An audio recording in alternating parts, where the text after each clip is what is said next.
क्या निर्णय लिया गया, ये अब अभी हमारे साथ जब विक्रम सिंह जुड़ेंगे, शिक्षा मित्र जुड़ेंगे, तब बताएँगे कि आज की बैठक का लब्बो-लुआब क्या रहा।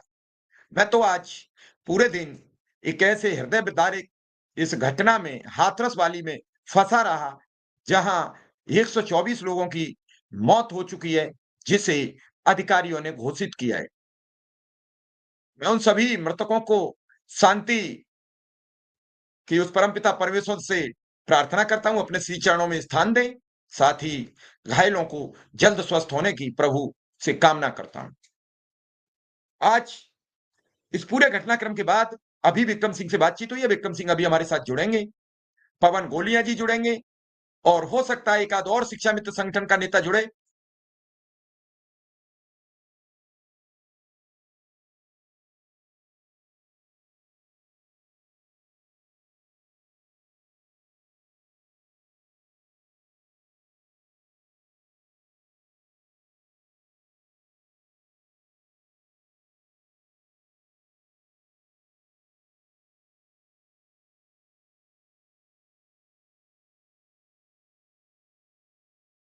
हमारे साथ विक्रम सिंह जी आ चुके हैं।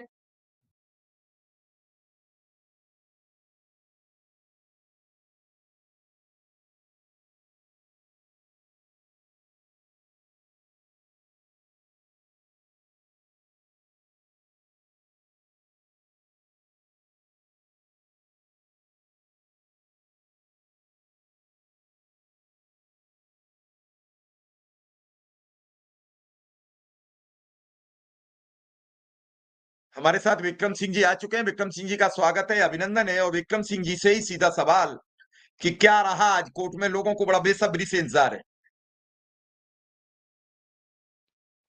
जी सर, आपका बहुत बहुत आभार सर। और आज पूर्व निर्धारित कार्यक्रम के तहत गोरखपुर दीवानी न्यायालय में 4:30 बजे लोक अदालत में हम लोग को बुलाया गया था।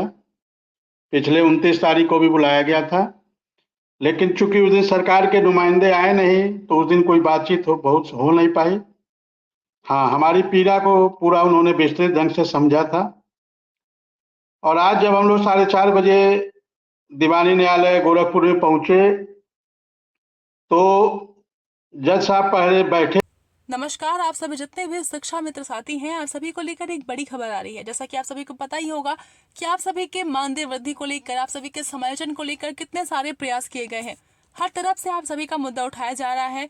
हर कोई आप चाहता है कि आपका समायोजन किया जाए, इसलिए हर तरफ से आप सभी के मुद्दे को उठाने की कोशिश की जा रही है। आप सभी के समायोजन को लेकर सरकार से सवाल भी किए जा रहे हैं। फिलहाल आप इस वीडियो को देखिए।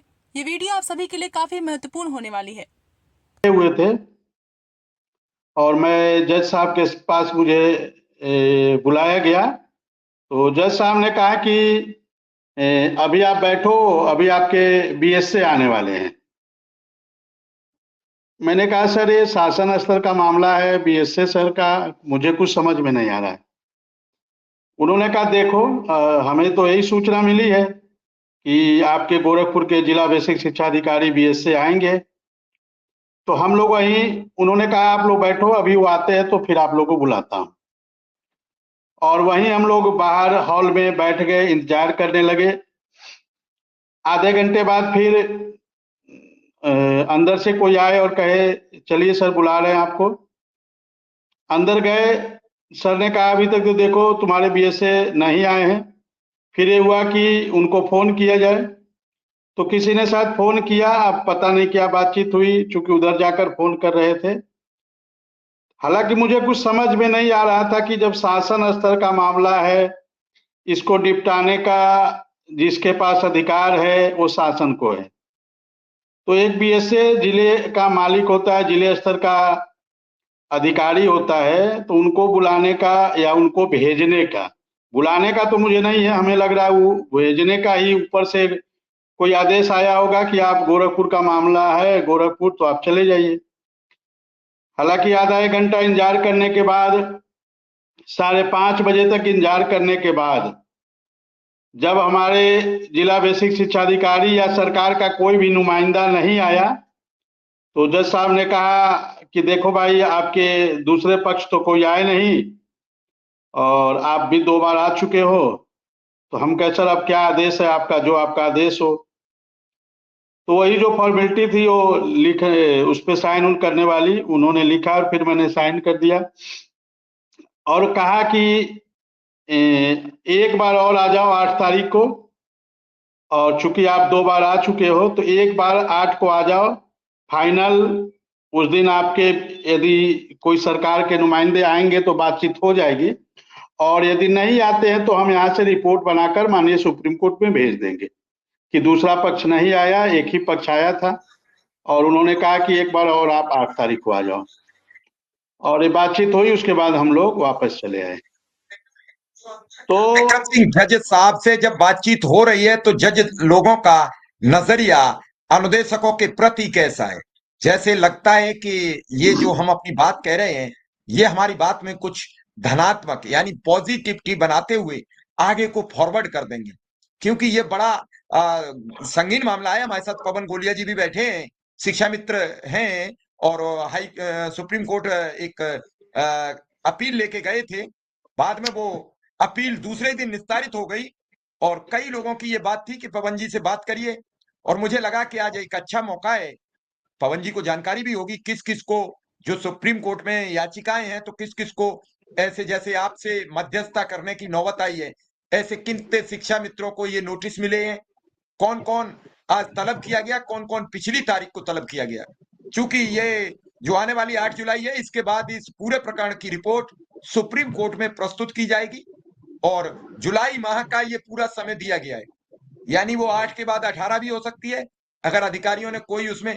अब आप अंदाज लगाइए, गोरखपुर के डीएसपी गोरखपुर कोर्ट में सरकार का पक्ष रखने नहीं जाते हैं, तो अंदाज आप लगाइए कि हाई कोर्ट और सुप्रीम कोर्ट में बिना कानून का शिकंजा कसे ये अधिकारी शिक्षा मित्र, अनुदेशक या किसी भी कर्मचारी के खिलाफ दायर याचिका या अपील में तब तक नहीं जाते होंगे जब तक इन्हें पता न लग जाए कि अब मेरी तनख्वाह कट जाएगी, अब मुझे नोटिस मिल जाएगा, अब मेरे खिलाफ जुर्माना हो जाएगा। जब गोरखपुर के डीएस से गोरखपुर कोर्ट कितना दूर होगा, अरे जाते अपनी बात रखते। लेकिन हो सकता है प्रशासन ने वहां से तो डिप्यूट कर दिया, लेकिन उनके पास तथ्य ना आए हो। उनके पास वो तथ्य क्या रखेंगे, वो क्या बताएंगे? पहले भी तो आपकी ऐसे ही एक मामला फंसा था। तो विक्रम सिंह, क्या था जजों का रुख? जज बातचीत में दायरा बताते हैं, ये रिपोर्ट आपकी बड़े काम आएगी। हमारे साथ शिक्षा मित्र जो विनय सिंह जी हैं, जिनकी सुप्रीम कोर्ट में याचिका है, वो भी आ चुके हैं, हम उनका भी स्वागत करते हैं। और सीधा विक्रम सिंह जी आपसे सवाल कि विक्रम सिंह जी, क्या था जजों का रुख? बातचीत से बहुत कुछ, कहते नहीं, चिट्ठी देख के मजमून पता लग जाता है कि अंदर इसके क्या लिखा है, क्या पढ़ा जाएगा। ये चिट्ठी पढ़ने का एक तरीका है, और चिट्ठी से बहुत कुछ आप जैसे